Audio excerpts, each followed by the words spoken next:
Hi there. I'm Dr. Monique with Higher Purpose Coaching and Mentoring. And I just wanted to talk with you for a few minutes today about the topic of grandparent caregivers. So, why grandparent caregivers? Well, there's approximately 7 million grandparent caregivers in the United States that are raising grandchildren, many of them with mental health on the autism spectrum and with other health issues.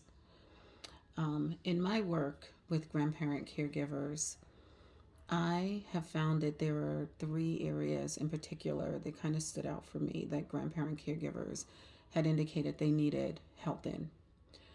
The primary area is financial help. Many grandparent caregivers that had become grandparent caregivers weren't expecting to become a grandparent caregiver. And when they do become a grandparent caregiver, that they may not have been prepared financially to care for the child. The second area of interest is needing community and other supports, such as respite. You know, everybody needs some downtime. The grandchild or grandchildren need downtime and respite from the grandparent. The grandparents generally need some respite and time to care for themselves.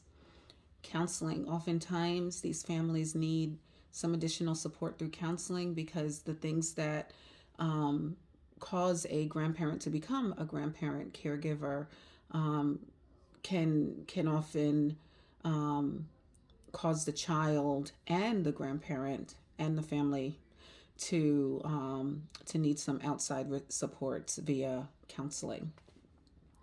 A lot of grandparent caregivers are looking for educational supports and may not necessarily know how to um, connect to an individualized educational plan or other educational resources for their grandchild.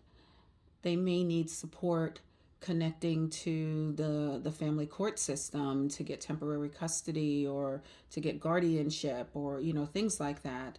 And then the third area is I find that grandparent caregivers generally need help from policymakers.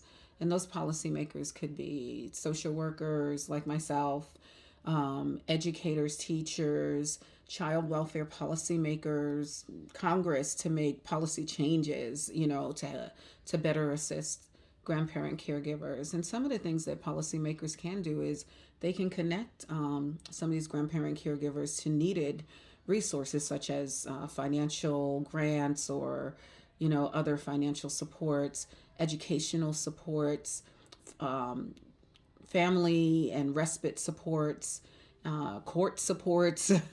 The list can go on.